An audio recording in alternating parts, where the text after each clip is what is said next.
Good morning, GraceHill. As you know, on Sunday, Brad preached from Galatians 4, verses 8 to 12, and he titled his sermon, Identity Theft. This was the fifth time that Paul had tried to get the Galatians to believe the truth of God's word, rather than the lies being bandied about at his time. The truth of God's word is this for all of us. Number one, we were created by God in his image. We are his image bearers.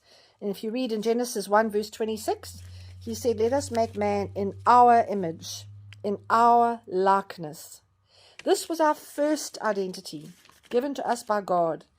In rebellion and through the lies of another created being, the serpent, who said in Genesis 3 verse 5, for God knows that when you eat of it, your eyes will be opened and you will be like God. This was not our intended identity. From the beginning, God's plan of redemption was to send his Son to the world to save sinners. It wasn't his plan B, it was plan A+. We need to remember that works-based religion offers only slavery. It offers a burden that no person can carry and a standard no person can achieve. Galatians 4 verse 8 says that when you did not know God, you were slaves. So man-made religion cannot save. It cannot take away sin. We would be slaves to sin and slaves to a system of rules.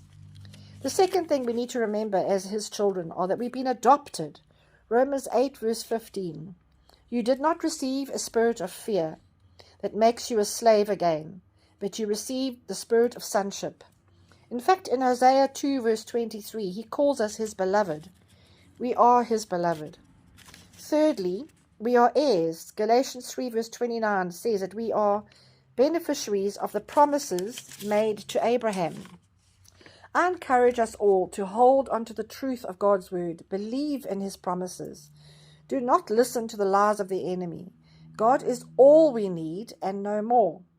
When we are surrounded with problems and things and the enemy's lying to us, we need to quote his word, God's scriptures back. And just remember that you are saved by faith through the work of Christ and not through anything we can do. And the fact that we are adopted, we are his image bearers and we are called beloved. I pray that you'd hold on to those promises and you would recall them. And so that in a time of troubles and trials where the enemy wants to deny us, we can so stand on God's word and put him in his place. I pray that you'd have a wonderful week ahead, experiencing God's blessings for you.